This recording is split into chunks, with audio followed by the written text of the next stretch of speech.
석유 자원이 전무한 국가에서 석유를 창출해내는 대한민국. 전 세계가 불가능이라 단정했던 이 기적이 한반도에서 현실화되었습니다. 자원 빈국인 소국이 어떻게 에너지 초강대국으로 우뚝 설 수 있었을까요?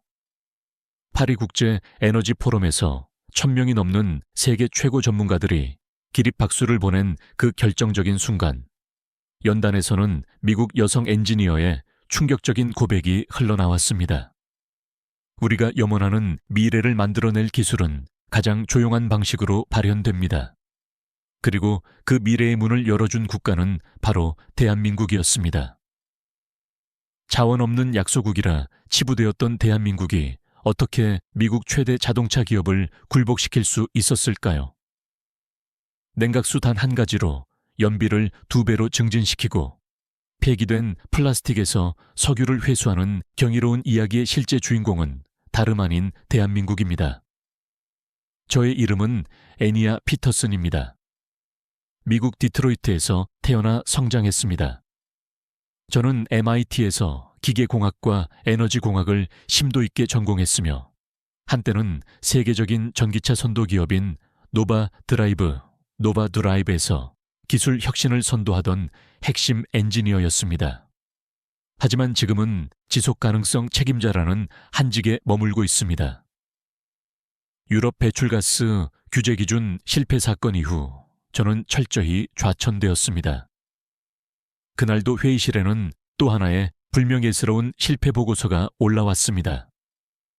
애니아, 이번 분기에도 배출 기준을 통과하지 못했습니다. 상사인 스콧 마샬 기술 이사가 차가운 목소리로 질책했습니다. 대안이 있습니까? 마샬 이사가 묻자 누군가 조심스럽게 한국의 기술에 대해 언급했습니다. 저는 실소를 금할 수 없었습니다. 한국이요. 그 나라는 천연자원도 부족하고 연료도 자체적으로 생산하지 못하는 나라가 아닙니까?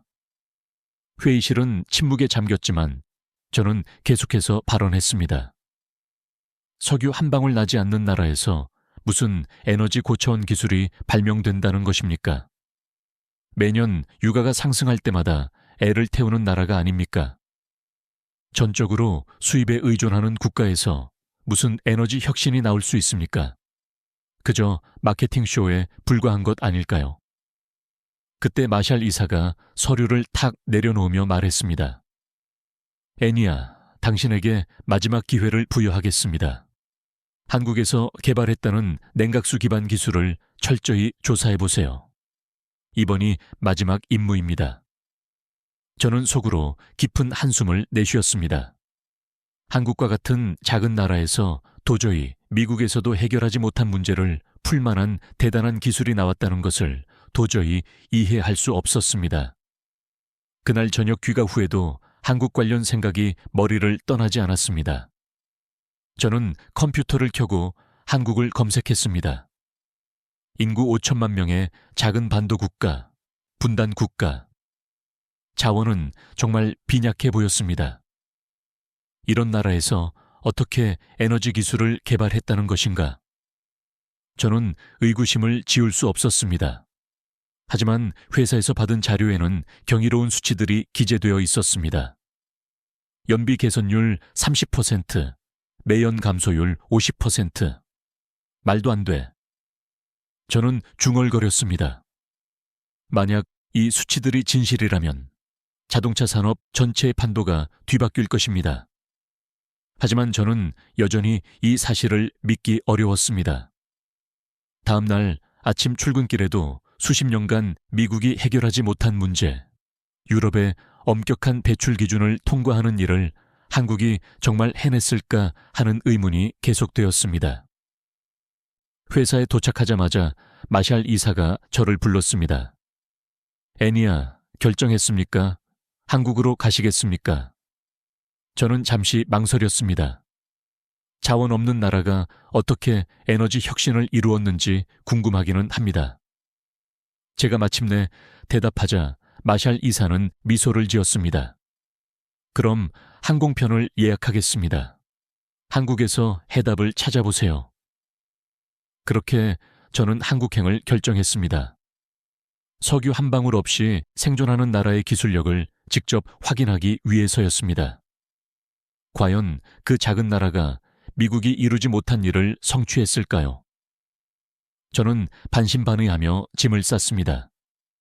한국행 준비를 하며 저는 더 많은 자료를 검토했습니다. 보고서에는 믿기 힘든 내용들이 가득했습니다. K7 차량 연비 1930% 매연 30% 감소. 저는 눈을 비비고 다시 읽어보았습니다. 9년 된 중고차의 연비가 2배로 증진되었다니. 이는 기존 물리학 법칙에 위배되는 듯 했습니다. 중고차의 연비가 신차보다 좋아진다는 것은 상식적으로 납득하기 어려웠습니다. 그러나 숫자는 거짓말을 하지 않습니다. 그날 오후 동료 엔지니어 제임스가 저를 찾아왔습니다. 애니야, 한국 기술 조사는 어떻게 되어가고 있습니까? 솔직히 말씀드리면 이해가 가지 않습니다. 저는 모니터를 가리키며 말했습니다. 여기 보십시오. 녹스제로 3.0, 넉스 제로 3.0 이라는 제품명이 나와 있습니다. 냉각수 하나만 교체했을 뿐인데 이런 결과가 나온다고요? 제임스도 고개를 갸웃거렸습니다. 그때 갑자기 마샬 이사가 부서로 들어왔습니다.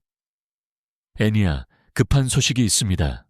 한국 기술이 미국 환경보호청 EPA 회의에 보고되었다는군요. 저는 깜짝 놀랐습니다. 환경보호청에서요?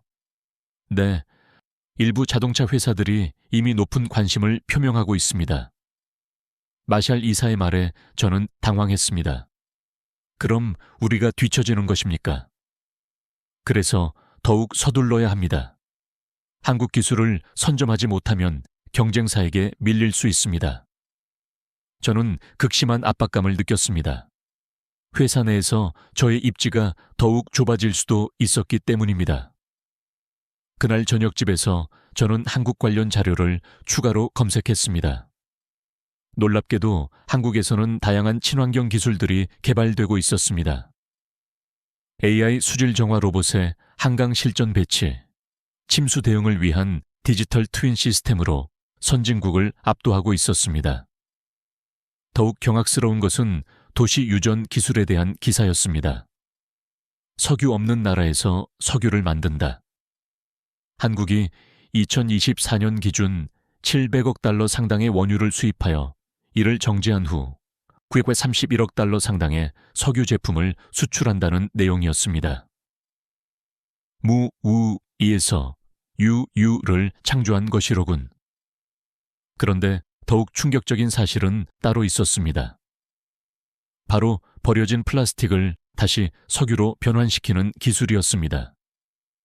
플라스틱 내부에 원래 석유 성분이 잔존한다는 사실을 활용하여 이를 다시 끓여 석유를 회수한다고 합니다. 도시에서 석유를 얻는다고 하여 도시 유전이라 불린다고 했습니다. 저는 화면을 멍하니 바라보았습니다. 이 나라는 대체 무엇인가?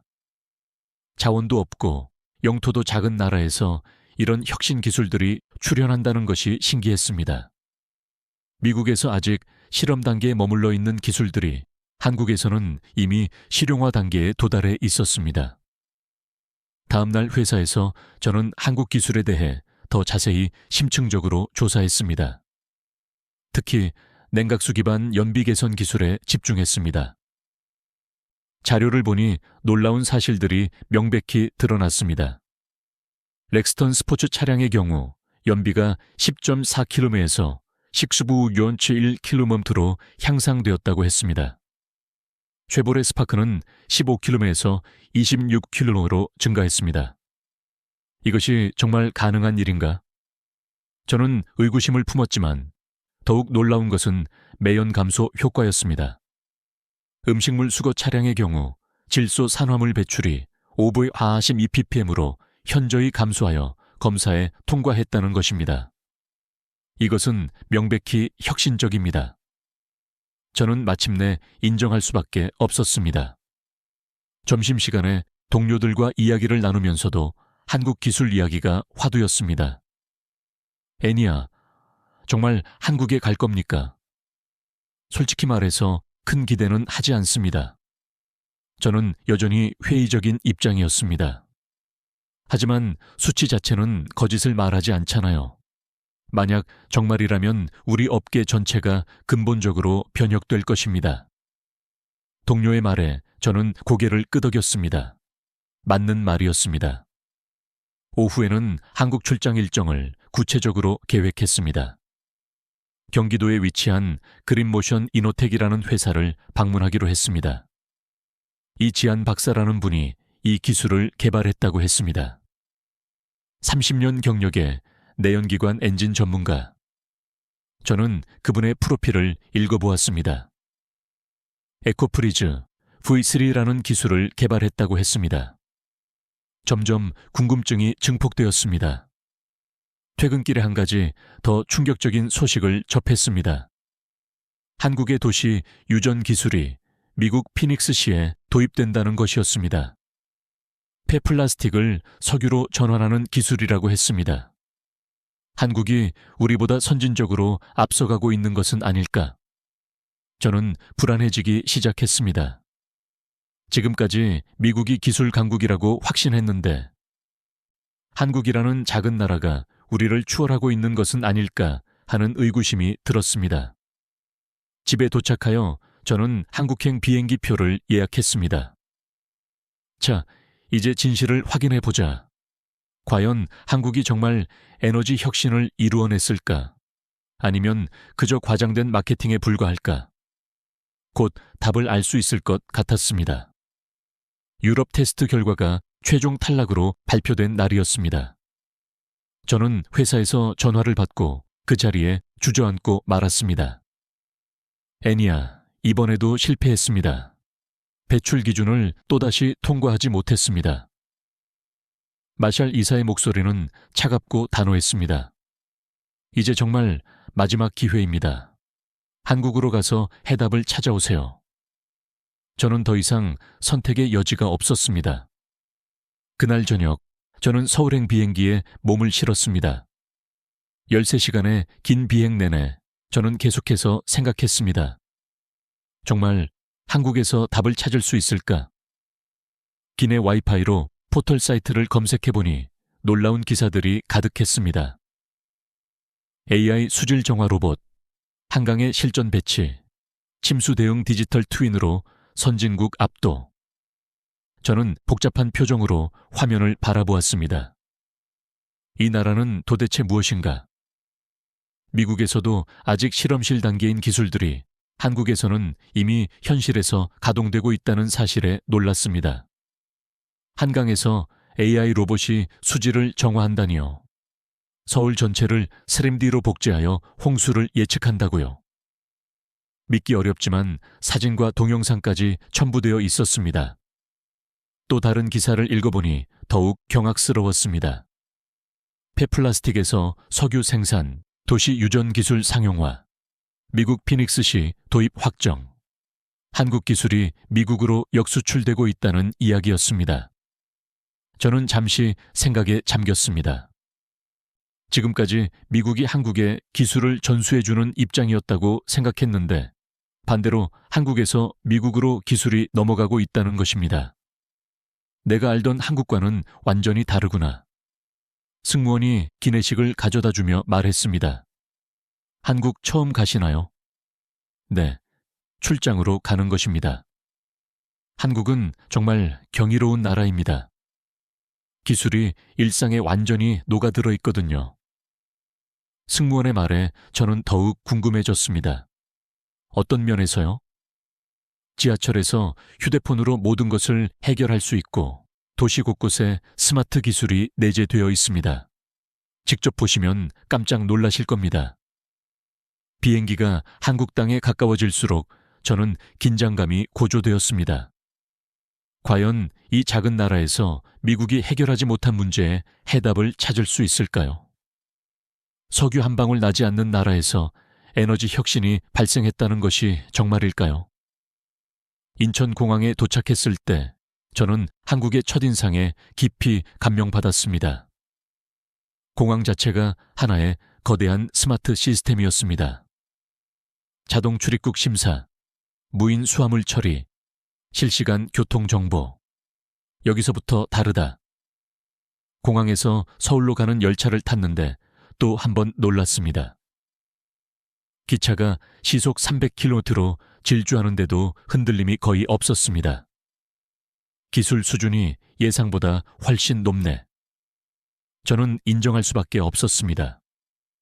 열차 안에서 바라본 한국의 풍경도 인상적이었습니다.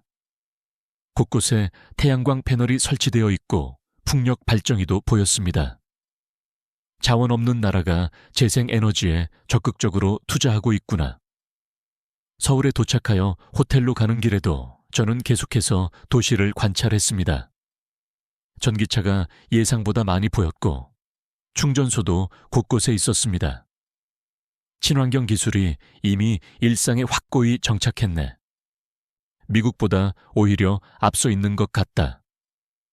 호텔에 체크인하고 나서 저는 내일 방문할 그린모션 이노텍에 대해 다시 조사했습니다.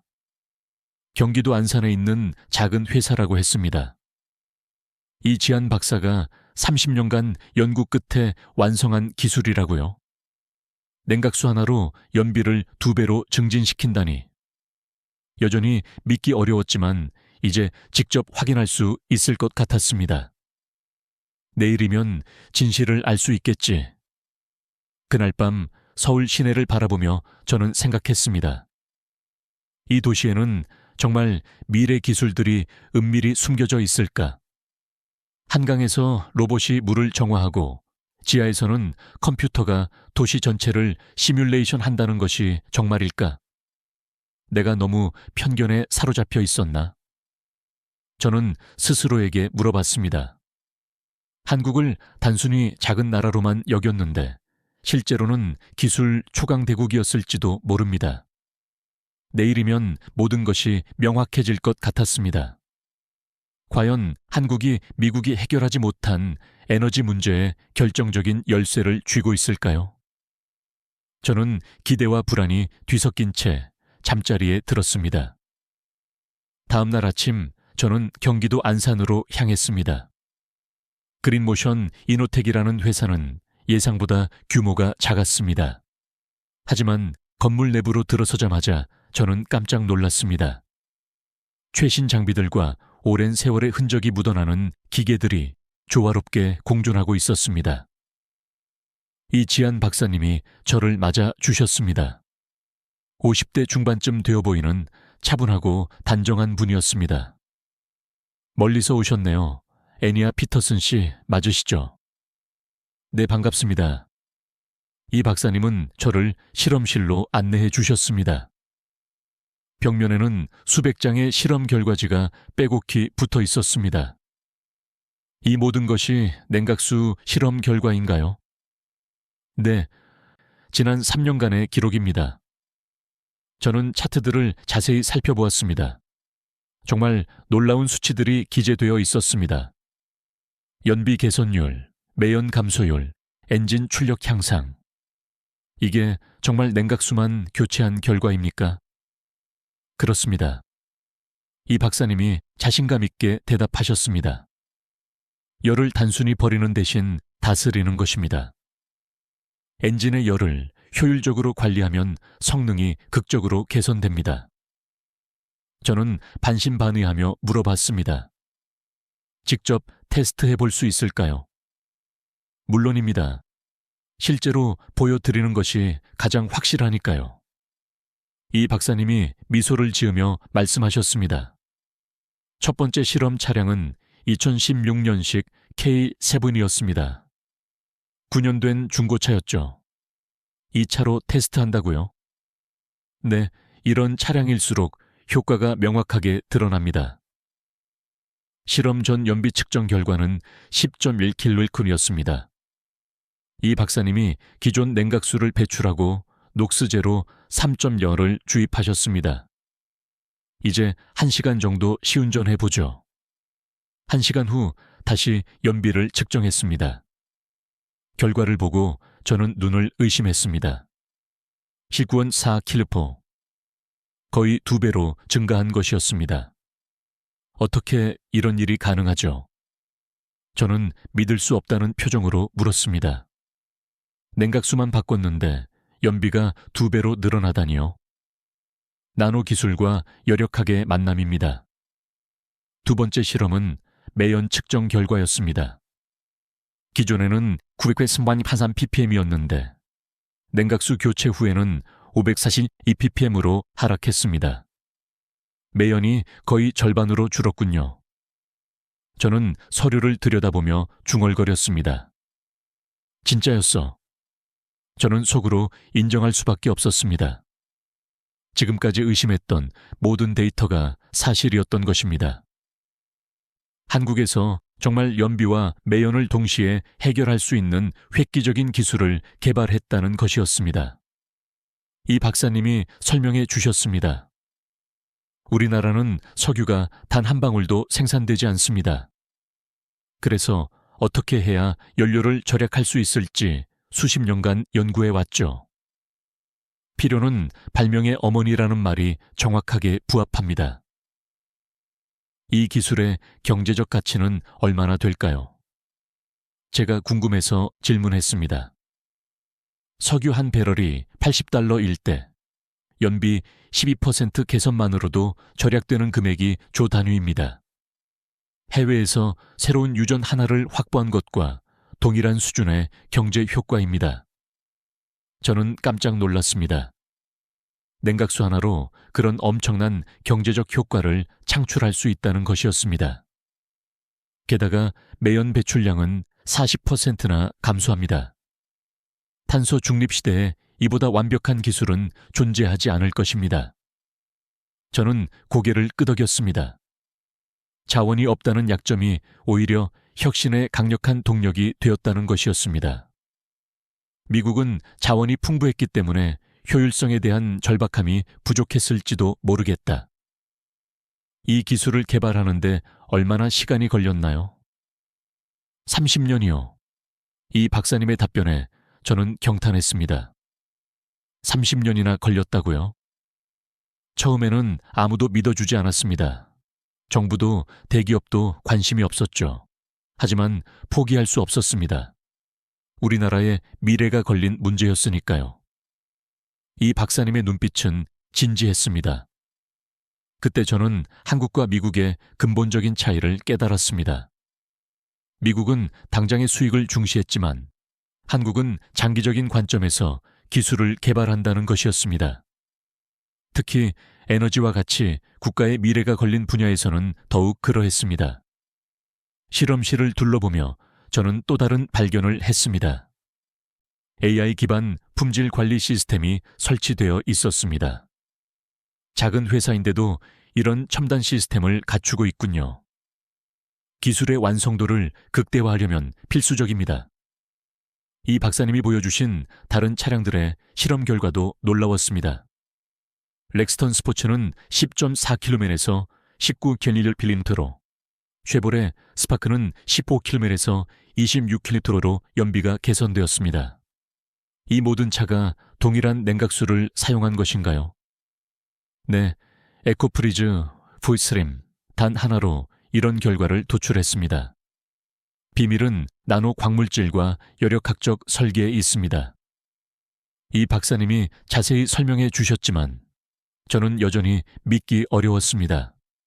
하지만 눈앞의 데이터는 부정할 수 없었습니다.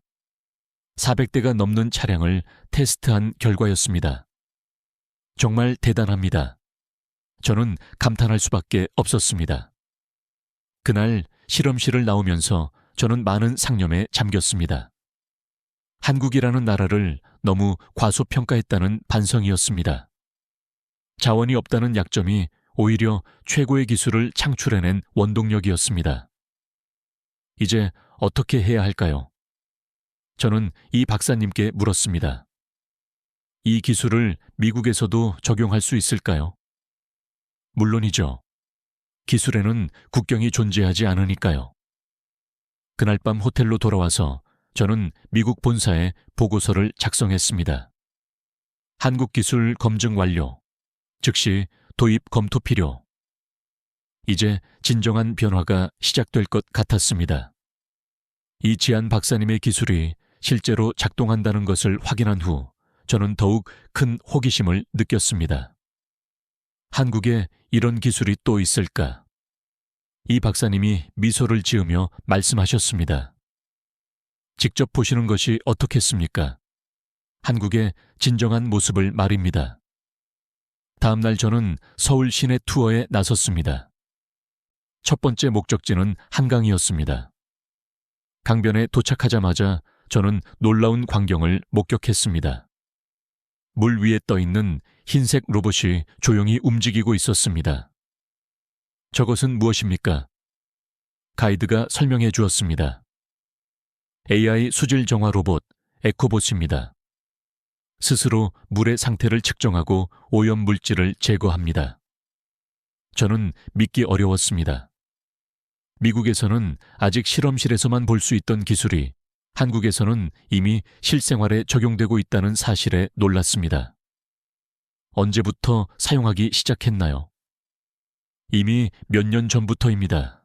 한강뿐만 아니라 대청에서도 활동하고 있습니다.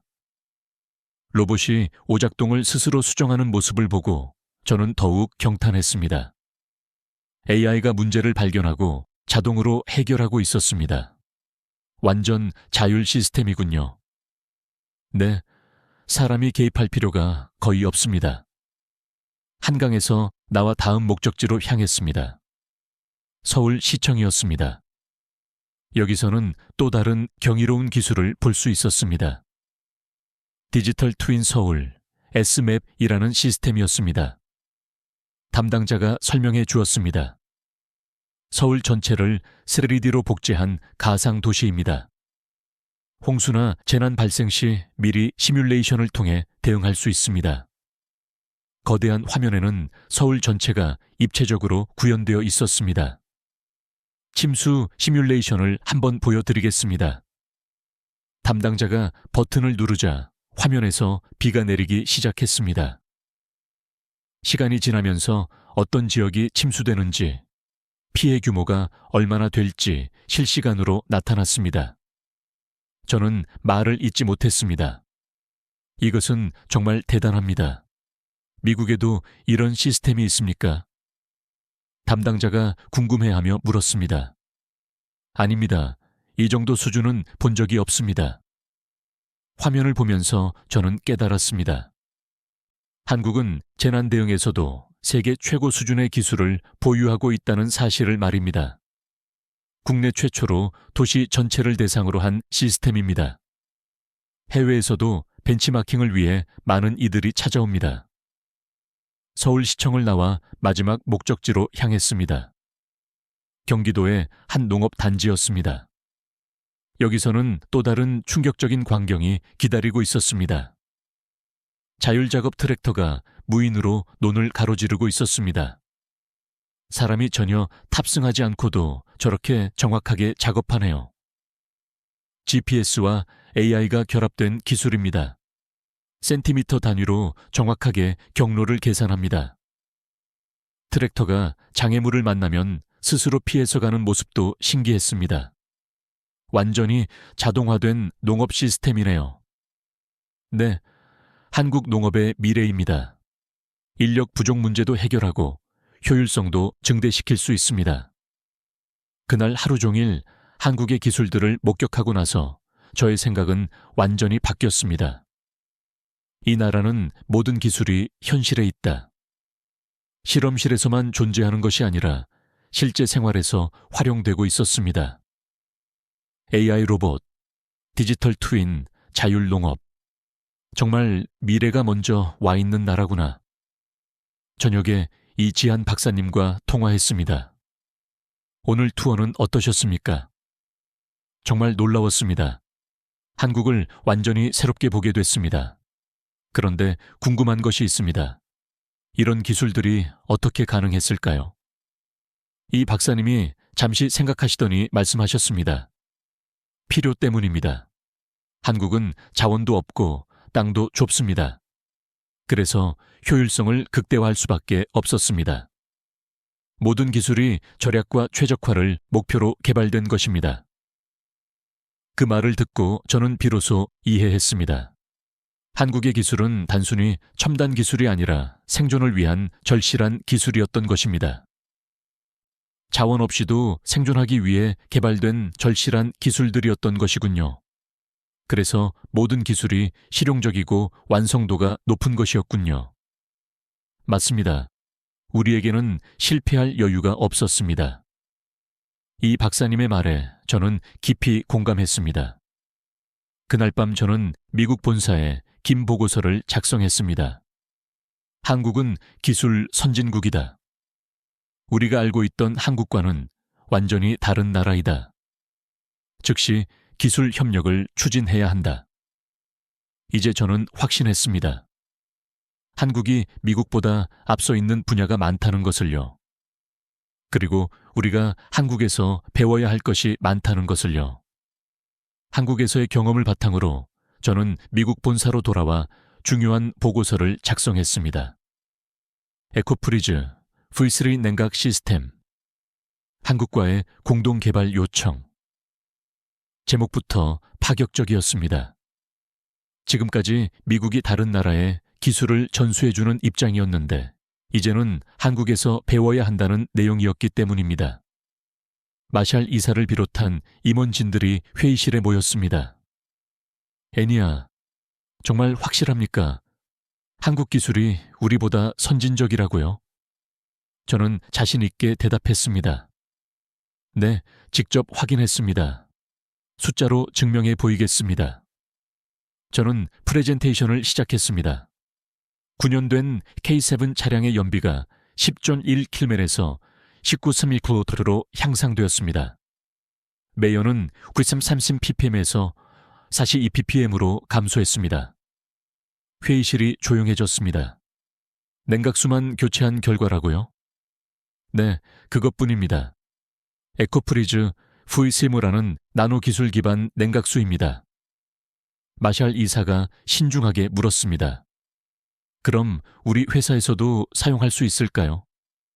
물론입니다. 이 지안 박사님이 기술 협력을 원한다고 하셨습니다. 하지만 조건이 있습니다. 어떤 조건이요? 단순한 기술 도입이 아니라 진정한 파트너십을 원하십니다. 한국의 기술 철학을 이해하고 존중해 달라는 것입니다. 임원들은 고개를 끄덕였습니다. 몇 주 후 노바 드라이브는 그린모션과 정식 기술 제휴를 체결했습니다. 저는 프로젝트 총괄을 맡게 되었습니다. 한국 기술을 미국 생산 라인에 도입하는 중요한 역할이었습니다. 첫 번째 단계는 냉각수 시스템 적용이었습니다. 이 지안 박사님이 직접 미국으로 오셔서 기술 이전을 도와주셨습니다. 미국 차량에도 동일한 효과가 나타날까요? 걱정 마세요. 기술은 보편적입니다. 실제로 테스트해보니 놀라운 결과가 나왔습니다. 미국에서 생산되는 차량들도 연비가 평균 20% 이상 향상되었습니다. 매연도 30% 이상 감소했습니다. 정말 대단합니다. 하지만 더 놀라운 것은 그 다음이었습니다. 이 박사님이 제안하신 AI 기반 제조 자동화 시스템 도입이었습니다. 한국에서 사용하는 시스템을 여기에도 적용해 보죠. 품질 관리와 생산성이 동시에 향상될 것입니다. 새로운 시스템이 도입되고 나서 경이로운 변화가 발생했습니다. 공정 분량이 절반으로 줄어들었고 생산성은 8% 향상되었습니다. 이런 효과를 예상했나요? 네, 한국에서는 이미 검증된 기술이니까요. 자동차 공장의 분위기도 완전히 바뀌었습니다. 실시간 데이터 분석으로 문제를 미리 예측할 수 있게 되었기 때문입니다. 작업자들도 처음에는 걱정했지만 일이 훨씬 쉬워졌다고 만족해했습니다. AI가 도와주니까 실수할 걱정이 없습니다. 몇 달 후 회사 전체의 분위기가 달라졌습니다. 한국 기술 도입으로 매출이 크게 증가했습니다. 특히 유럽 시장에서 배출 기준을 통과한 차량들이 폭발적인 인기를 끌었습니다. 한국 기술 덕분이네요. 마샬 이사도 태도가 완전히 바뀌었습니다. 애니야, 정말 훌륭한 일을 해냈습니다. 한국과의 협력이 우리 회사를 구했습니다. 앞으로도 더 많은 협력을 추진합시다. 그때 저는 고개를 숙이며 말했습니다. 한국에 배운다. 처음입니다. 솔직한 심정이었습니다. 지금까지 미국이 최고라고 생각했는데 한국에서 더 나은 기술을 배우게 될 줄은 몰랐습니다. 이지한 박사님과 정기적으로 화상회의를 하면서 더 많은 것을 배웠습니다. 기술은 사람을 위한 것입니다. 수치를 개선하는 것이 목적이 아니라 사람의 삶을 개선하는 것이 목적입니다. 박사님의 철학이 점점 이해되었습니다. 한국의 다른 기술들도 관심이 커졌습니다. 도시 유전 기술, AI 수질 정화, 디지털 트윈. 이런 기술들도 미국에 도입할 수 있을까요? 물론이죠. 기술은 공유될 때 더욱 발전합니다. 회사에서는 한국 기술 도입을 더욱 확대하기로 결정했습니다. 저는 한국기술협력 전담팀의 팀장이 되었습니다. 애니아, 한국이 우리의 새로운 핵심 파트너입니다. 더 많은 협력 방안을 모색하세요. 그렇게 우리 회사는 한국 기술로 완전히 변모했습니다. 연비는 좋아지고, 매연은 줄어들고, 생산성은 높아졌습니다. 무엇보다 직원들이 자신감을 회복했습니다. 우리도 친환경 기술 선도 기업이 될 수 있구나.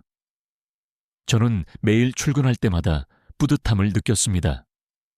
한국이라는 작은 나라에서 배운 기술로 미국 자동차 산업에 새로운 활력을 불어넣고 있다는 생각이 들었기 때문입니다. 정말 값진 경험이었습니다. 하지만 이것은 시작에 불과했습니다. 더 큰 변화가 도래하고 있었습니다. 한국 기술이 전 세계로 확산되는 놀라운 일들이 말입니다. 한국 기술 도입이 성공하면서 저는 언론에 집중적인 주목을 받게 되었습니다. 어느 날 갑자기 기자 회견 요청이 들어왔습니다. 애니아 피터슨 씨, 한국 기술에 대해 질문하고 싶습니다. 미국 기업이 한국 기술을 도입한 이유가 무엇입니까? 기자회견장에는 예상보다 훨씬 많은 기자들이 운집해 있었습니다. 당신이 선택한 기술, 왜 한국이었습니까? 첫 번째 질문이 들어왔습니다. 저는 한참을 숙고한 후 대답했습니다. 그 나라는 에너지를 창출하지 않습니다. 대신 단 하나도 낭비하지 않습니다. 기자들이 고개를 끄덕이며 저의 말을 받아 적었습니다. 한국의 기술은 효율성의 극치입니다. 구체적으로 어떤 점이 다릅니까? 미국은 자원이 풍부했기 때문에 효율성보다는 성능에 집중했습니다. 하지만 한국은 자원이 없었기에 효율성을 극대화할 수밖에 없었습니다. 그 차이가 기술의 차이를 만들어낸 것입니다. 또 다른 기자가 손을 들었습니다. 한국 기술의 핵심 철학이 무엇이라고 생각하십니까? 절약의 철학입니다. 에너지를 아끼고 자원을 재활용하며 효율을 높이는 것. 이 모든 것이 하나의 철학으로 연결되어 있습니다. 기자회견이 끝나고 나서 회사 내부에서도 변화가 일어났습니다. 사내 회의에서 저는 새로운 제안을 했습니다. 한국식 기술 교육 시스템을 도입해보는 것이 어떻겠습니까? 우리 엔지니어들이 한국의 기술 철학을 배울 수 있도록 말입니다. 그런데 더 놀라운 소식이 들려왔습니다. 독일과 일본의 자동차 업계에서도 한국 기술에 관심을 표명하기 시작했다는 것이었습니다. 전통적인 자동차 강국들이 믿지 못하겠다는 반응이었다고 합니다. 하찮게 여겼던 냉각수가 자동차 산업 전체를 뒤흔들 신소재가 될 줄은 몰랐다고 했다는군요. 정말 시대가 바뀌고 있습니다. 저는 감탄할 수밖에 없었습니다. 한국이 자동차 강국들을 놀라게 할 만큼 선도하고 있다는 증거였습니다. 마샬 이사가 관심을 보였습니다. 어떤 내용인가요?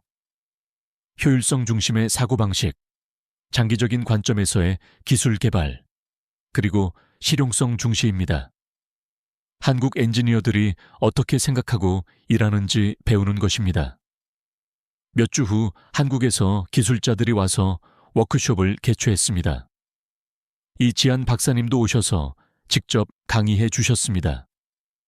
기술은 숫자를 줄이는 것이 아니라 사람을 살리는 것입니다. 박사님의 첫마디에 모든 엔지니어들이 집중했습니다. 미국과 한국의 접근 방식이 어떻게 다릅니까? 한 엔지니어가 질문했습니다. 미국은 무엇을 더할 것인가를 고민하고 한국은 무엇을 뺄 것인가를 고민합니다. 더하기보다는 빼기가 때로는 더 어렵습니다. 워크숍이 진행되면서 저는 많은 것을 깨달았습니다. 한국의 기술자들은 정말 다르게 사고한다는 것을요. 문제를 바라보는 관점부터 해결하는 방식까지 모든 것이 달랐습니다. 왜 냉각수에 집중하셨나요? 제가 이 박사님께 개인적으로 질문했습니다. 엔진에서 가장 많은 에너지가 낭비되는 부분이기 때문입니다. 열을 버리는 대신 활용하면 효율이 극적으로 높아집니다. 그런데 왜 다른 나라에서는 이것을 생각하지 못했을까요? 자원이 풍부한 나라들은 낭비에 대한 절박함이 부족합니다. 하지만 우리는 한 방울의 연료라도 아껴야 했거든요. 박사님의 말에 저는 깊이 공감했습니다. 워크숍이 끝나고 나서 우리 엔지니어들의 사고방식이 바뀌기 시작했습니다. 어떻게 하면 더 효율적으로 만들 수 있을까? 불필요한 에너지 소모는 없을까? 이런 질문들을 하기 시작한 것입니다. 몇 달 후 놀라운 일이 일어났습니다. 우리 엔지니어들이 한국 기술을 응용하여 새로운 시스템을 개발한 것입니다. 한국에서 배운 효율성 철학을 적용했습니다. 에너지 소모를 20% 더 줄였습니다. 저는 정말 자랑스러웠습니다. 한국에서 배운 기술이 미국에서 더 발전하고 있다는 것을 보았기 때문입니다. 이것이 진정한 기술 협력이구나. 서로 배우고 발전하는 관계 말이에요. 어느 날 이지한 박사님과 화상 통화를 하면서 이런 말씀을 드렸습니다. 박사님 덕분에 제 인생이 바뀌었습니다. 기술을 바라보는 관점이 완전히 달라졌거든요. 이제는 효율성과 실용성을 최우선으로 생각하게 됩니다. 박사님이 웃으시며 말씀하셨습니다. 기술은 혼자 발전하는 것이 아닙니다. 서로 배우고 공유할 때 더 큰 발전이 있습니다. 애니아 씨도 우리에게 많은 것을 가르쳐 주셨어요. 그 말을 듣고 저는 뭉클했습니다. 처음에는 한국 기술을 의심했던 제가 이제는 한국에서 가장 중요한 것을 배웠다는 생각이 들었기 때문입니다. 기술의 진정한 목적이 무엇인지를 말입니다. 기술은 사람을 위한 것이다. 이 박사님의 말이 계속 머릿속에 맴돌았습니다. 그리고 저는 이제 그 의미를 완전히 이해할 수 있었습니다. 한국의 기술이 특별한 이유를 말입니다. 시간이 흘러 1년 후 저에게 평생 잊지 못할 기회가 찾아왔습니다. 파리에서 개최되는 국제에너지 포럼에서 기조연설을 해달라는 요청이었습니다. 전 세계 에너지 전문가들이 모이는 자리에서 한국 기술에 대해 이야기하는 것이었습니다. 연설 준비를 하면서 저는 지난 1년을 되돌아봤습니다. 한국을 단순히 작은 나라로 여겼던 제가 이제는 그 나라의 기술을 전 세계에 알리는 역할을 하게 됐다니 정말 인생은 알 수 없는 것 같습니다. 파리의 컨벤션 센터에 도착했을 때 저는 극도로 긴장되었습니다. 50여 개국에서 5천 명이 넘는 전문가들이 모여 있었습니다. 과연 내가 잘할 수 있을까? 마지막까지도 걱정이 되었습니다.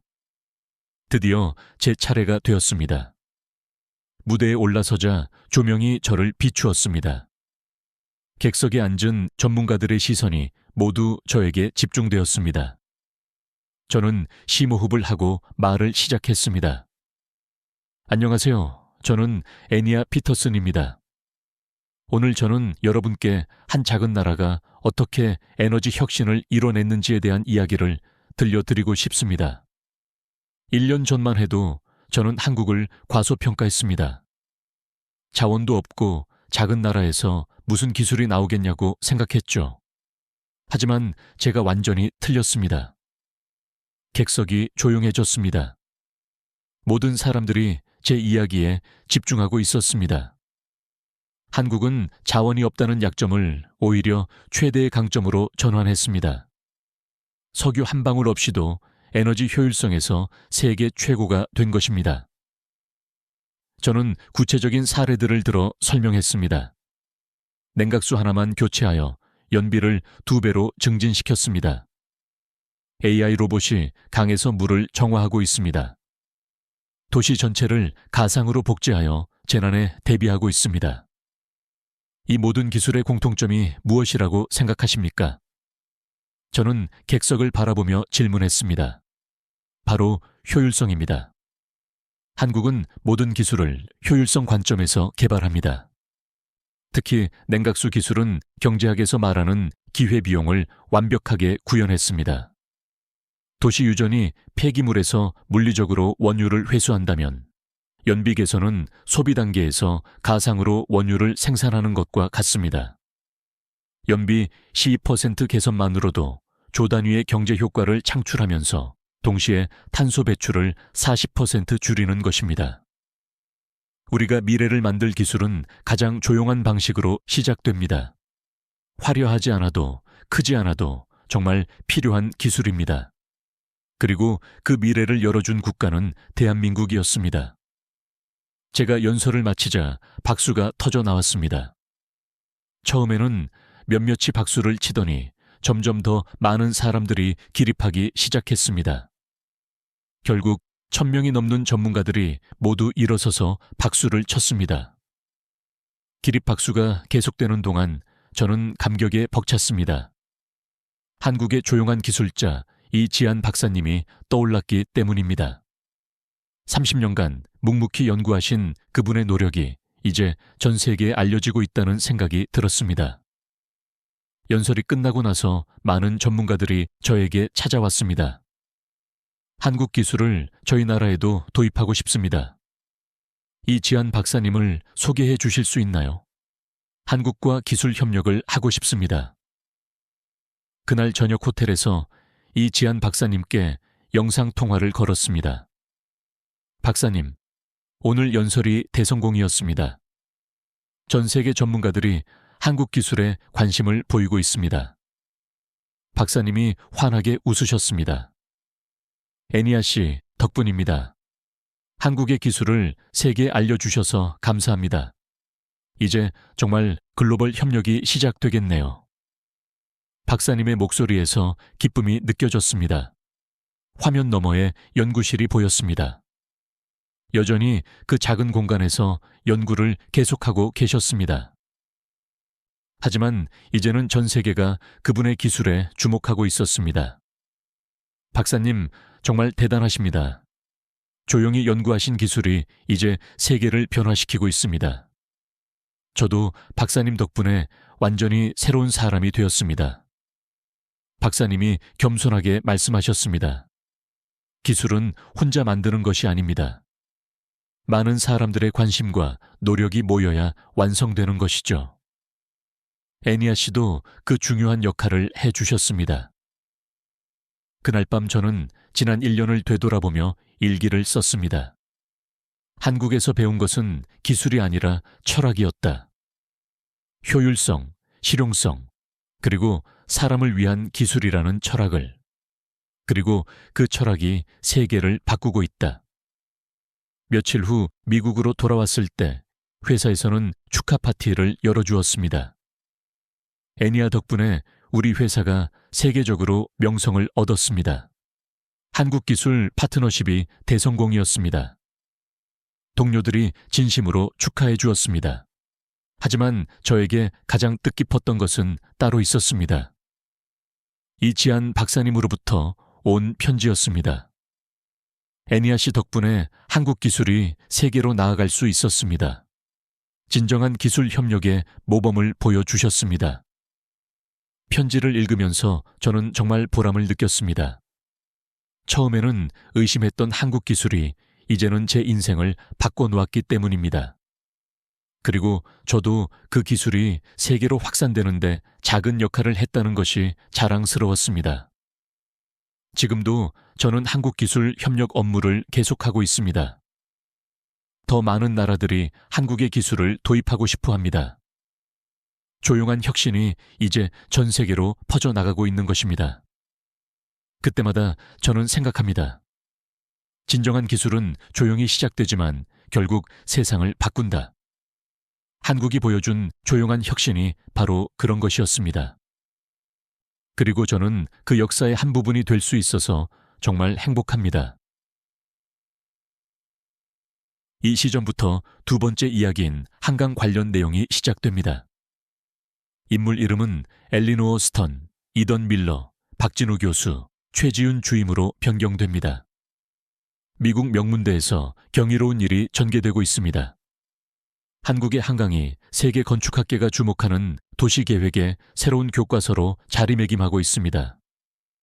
MIT 도시계획학과에서 진행한 세계의 강과 교량 선호도 조사에서 한강이 중국의 양쯔강, 일본의 스미다강을 제치고 압도적인 1위로 선정되었다고 합니다. 미국 전역의 대학에서는 한강의 친환경 설계와 세계 최초의 침수 교량 시스템을 배우려는 학생들로 강의실이 인산인해를 이루고 있다고 합니다. 불과 몇 년 전까지 아시아의 평범한 강이라 불리던 한강이 이제 도시와 자연의 공존 모델로 세계 건축학계를 뒤흔들고 있습니다. 이 모든 사태의 시발점에는 MIT의 에밀리 워커 교수가 있었습니다. 도대체 어떻게 한강이 세계적인 조명을 받게 되었을까요? 저는 매사추세츠 공과대학교 MIT 도시계획학과 3학년에 재학 중인 엘리노어 스턴입니다. 올해 여름 제 인생에서 가장 놀라운 경험을 하게 될 줄은 전혀 예상하지 못했습니다. 모든 것은 에밀리 워커 교수님의 특별 여름 프로그램 세계의 강과 교량 발표에서 비롯되었습니다. 여러분, 이번 여름 특별 프로그램으로 세계의 주요 강과 교량을 직접 방문해 볼 것입니다. 워커 교수님의 말씀에 강의실이 술렁이었습니다. 방문지는 전 세계 대학생들의 선호도 조사를 통해 결정할 예정이니 적극적으로 참여해 주세요. 저는 바로 손을 들었습니다. 교수님, 어떤 강들이 후보에 올라갔나요? 중국의 양쯔강, 일본의 스미다강, 그리고 한국의 한강이 최종 후보입니다. 당연히 중국이나 일본이 선택될 것이라 생각했습니다. 하지만 일주일 후 워커 교수님은 충격적인 결과를 발표했습니다.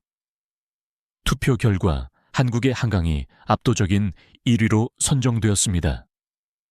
교실은 잠시 정적이 흘렀다가 곧 웅성거림이 시작되었습니다. 한강이 양쯔강이나 스미다강보다 더 흥미롭다고? 한국에 대체 무엇이 있길래? 특히 제 옆자리에 앉은 이던 밀러는 코웃음을 쳤습니다. 한국이라니 무슨 대단한 강이 있다고, 다 짜여진 각본 같은데. 이던의 말에 저는 불편함을 느꼈지만 대꾸하지 않았습니다. 사실 저는 한국 문화에 깊은 관심이 많았기에 이번 기회가 매우 기대되었습니다. 선호도 조사는 완전히 익명으로 진행되었습니다. 한강을 중심으로 한 서울의 도시계획과 인프라가 최근 건축학계에서 집중 조명되고 있습니다. 워커 교수님의 설명에도 이던은 불신하는 눈치였습니다. 아시아 국가들은 자기네 홍보에 열심이니까 투표에 영향을 미쳤을 수도 있죠. 그 말의 옆에 있던 제이슨이 소리쳤습니다. 야, 이던. 넌 한국에 대해 뭘 알아서 그러는 거야? 이던은 어깨를 으쓱했습니다. 그냥 내 생각을 말한 것뿐이야. 워커 교수님은 이러한 반응들을 지켜보시다가 미소를 지으셨습니다. 여러분, 직접 경험해보면 알게 될 것입니다. 한국의 한강은 단순한 물줄기가 아니라 역사와 현대가 공존하는 살아있는 도시의 중심입니다. 교수님은 화면에 한강의 야경 사진을 띄우셨습니다. 불과 70년 전 세계 최빈국에서 이런 장관을 창조해낸 한국인의 저력을 생각하니 코끝이 찡해지면서도 여전히 한국을 작은 나라로만 치부하는 서구의 시선에 문득 화가 났습니다. 그 순간 교실이 다시 조용해졌습니다. 화면 속 한강은 반짝이는 조명과 아름다운 교량들, 그리고 그 위를 지나는 현대적인 건물들로 가득했습니다. 저도 한강의 아름다움에 감탄했지만 이던은 여전히 회의적인 표정이었습니다. 사진이야 멋지게 찍을 수 있죠. 워커 교수님은 손뼉을 치며 우리의 주의를 다시 끌었습니다. 2주 후에 출발합니다. 서울에서 우리를 안내해 줄 서울대학교의 박진우 교수님과도 연락이 닿았습니다. 서울대학교에서 도시공학을 가르치시는 분이죠. 출발일이 다가올수록 저는 더욱 기대에 부풀었습니다. 한국은 제가 늘 방문하고 싶었던 나라였으니까요. 반면 이던은 여전히 시큰둥한 반응이었습니다. 아시아 강들은 다 비슷하지 않을까? 오염되고 복잡하고. 그의 편견의 찬말에 저는 한숨만 쉴 수밖에 없었죠. 하지만 곧 우리가 직접 보게 될 테니 말로 그를 설득하려 하지 않았습니다. 출발 전날 워커 교수님은 마지막 설명회를 열었습니다. 여러분, 이번 방문은 단순한 관광이 아닙니다. 한강은 한국의 급속한 발전을 상징하는 중심지로 세계적인 도시 계획의 모델이 되고 있습니다. 저는 설렘으로 가득 찼습니다. 드디어 내일 우리는 한국으로 떠나게 될 것입니다. 이던의 냉소적인 시선이 한국에서 어떻게 변화할지 정말 궁금했습니다. 파리 인천 국제공항에 도착한 순간 저는 입이 다물어지지 않았습니다. 상상했던 것보다 훨씬 더 현대적이고 깔끔한 공항이었기 때문입니다. 와, 이게 정말 아시아 공항이야. 미국보다 더 깨끗하고 효율적인데. 제 옆에 서 있던 친구 사라가 감탄했습니다. 심지어 이던도 잠시 놀란 표정을 감추지 못했습니다. 입국 절차가 엄청 빨랐어. 우리나라보다 확실히 시스템이 잘 되어 있네. 우리를 맞이한 서울시청 국제교류과 최지훈 주임은 환한 미소로 우리를 맞이했습니다. 워커 교수님과 MIT 학생 여러분, 서울에 오신 것을 환영합니다. 오늘은 바로 한강 유람선 투어로 일정을 시작할 예정입니다. 대형 버스를 타고 시내로 이동하는 내내 서울의 첨단도시 경관이 창밖으로 펼쳐졌습니다. 높은 빌딩들 사이로 깨끗하게 정돈된 거리와 공원들이 보였습니다. 여기가 정말 전쟁 후 폐허에서 재건된 도시라고? 전혀 흔적이 안 보이는데. 제 맞은편에 앉은 마이클이 중얼거렸습니다. 최지훈 주임이 웃으며 대답했습니다. 네, 한국 전쟁 이후 서울은 완전히 새롭게 태어났습니다. 특히 한강은 서울 발전의 중심축이었습니다. 버스가 한강변에 도착했을 때 우리 모두 창가로 몰려들었습니다. 넓게 펼쳐진 강과 그 위에 놓인 다양한 형태의 다리들이 장관이었습니다. 저기 보이는 다리가 반포대교입니다. 오늘 저녁에는 특별한 공연을 보실 수 있을 거예요. 최지훈 주임의 안내에 따라 우리는 유람선에 승선했습니다. 선상에서 바라본 한강은 정말 넓고 웅장했습니다. 저는 계속 사진을 찍느라 분주했습니다. 한국 사람들은 한강을 어떻게 활용하나요? 워커 교수님이 질문하자 최지훈 주임이 설명해 주었습니다. 한강은 서울 시민들의 휴식 공간이자 문화 공간입니다.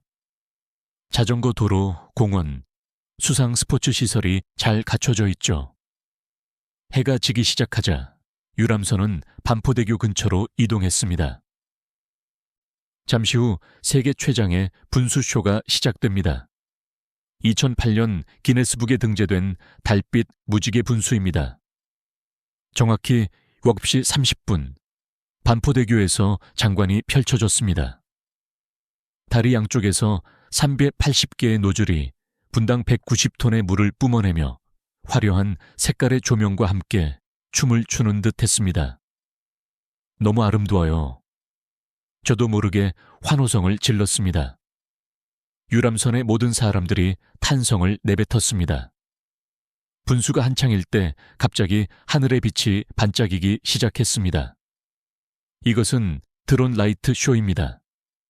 2000대의 드론이 한강 상공에서 빛의 춤을 펼치는 거죠. 드론들이 만들어내는 형형색색의 모양들은 마치 별들이 춤추는 것 같았습니다. 반짝이는 한강의 물결 위로 드론의 불빛이 어우러져 정말 환상적인 광경이었습니다. 워커 교수님은 놀란 표정이었습니다. 이게 정말 동아시아의 강이라고? 믿을 수가 없군. 그러자 이던이 작게 투덜거렸습니다.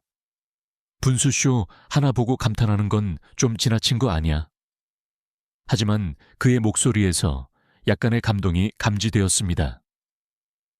유람선이 다시 선착장으로 돌아오는 길, 서울의 야경이 한강에 반사되며 장관을 이루었습니다.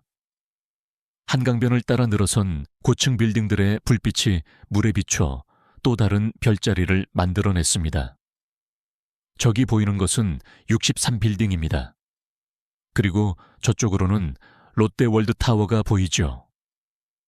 우리는 유람선에서 내려 한강공원을 걸었습니다. 공원은 저녁 시간인데도 조깅하는 사람들, 자전거를 타는 사람들, 소풍 나온 가족들로 북적였습니다. 한국 사람들은 밤에도 이렇게 활발하게 활동해요? 사라가 물었습니다. 네, 한강공원은 24시간 개방되어 있습니다. 서울 시민들의 안식처죠. 워커 교수님은 잠시 생각에 잠기더니 말씀하셨습니다. 내일은 서울대 박진우 교수님을 만나 한강의 역사에 대해 더 자세히 배울 예정입니다.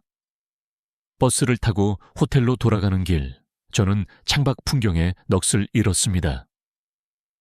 이던은 여전히 무언가 못마땅한 표정이었지만 적어도 서울의 첫인상이 그의 예상과는 달랐다는 것은 확실해 보였습니다. 도쿄나 상하이가 이 정도 야경을 따라오려면 20년은 더 걸리겠는데. 옆자리에서 마이클이 작게 중얼거렸습니다. 미국에서는 절대 볼 수 없는 이 완벽한 도시 인프라와 세계 최고 수준의 대중교통을 보며 우리나라가 이렇게 뒤처져 있다는 사실에 처음으로 부끄러움을 느꼈습니다. 서울에서의 첫날 밤, 저는 이미 이 도시에 깊이 매료되고 있었습니다. 다음 날 아침 우리는 한강 철교 앞에서 박진우 교수님을 만났습니다. 안녕하세요, MIT 학생 여러분. 오늘은 한강의 과거와 역사에 대해 이야기 나눠볼까 합니다. 박진우 교수님은 50대 중반의 카리스마 넘치는 분이셨습니다. 한국의 도시개발 프로젝트에 깊이 관여하셨다고 최지훈 주임이 미리 알려주었습니다. 이 앞에 보이는 다리가 한강 철교입니다. 1900년에 건설된 한강 최초의 철교죠. 우리는 모두 철교를 올려다보았습니다. 오래된 듯 하면서도 견고해 보이는 다리였습니다. 와, 120년이 넘었네요. 지금도 사용 중인가요? 제가 물었습니다. 네, 지금도 서울 지하철 1호선과 KTX 등 다양한 열차가 통과하고 있습니다.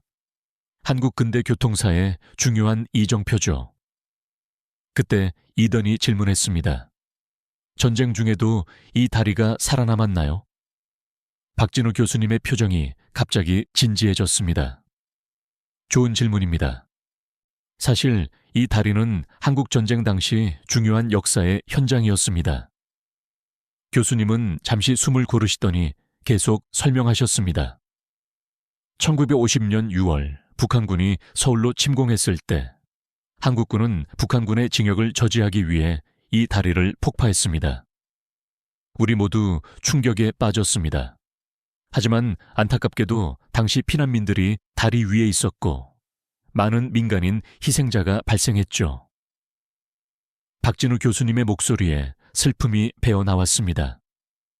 전쟁의 폐허에서 일어나 불과 한 세대 만에 세계가 부러워하는 나라를 건설한 한국인들의 불굴의 의지 앞에서 우리 모두는 말없이 눈시울을 붉히며 고개를 숙일 수밖에 없었습니다. 한강 철교를 바라보니 그 평화로운 모습 속에 숨겨진 비극적인 역사가 가슴 아프게 다가왔습니다.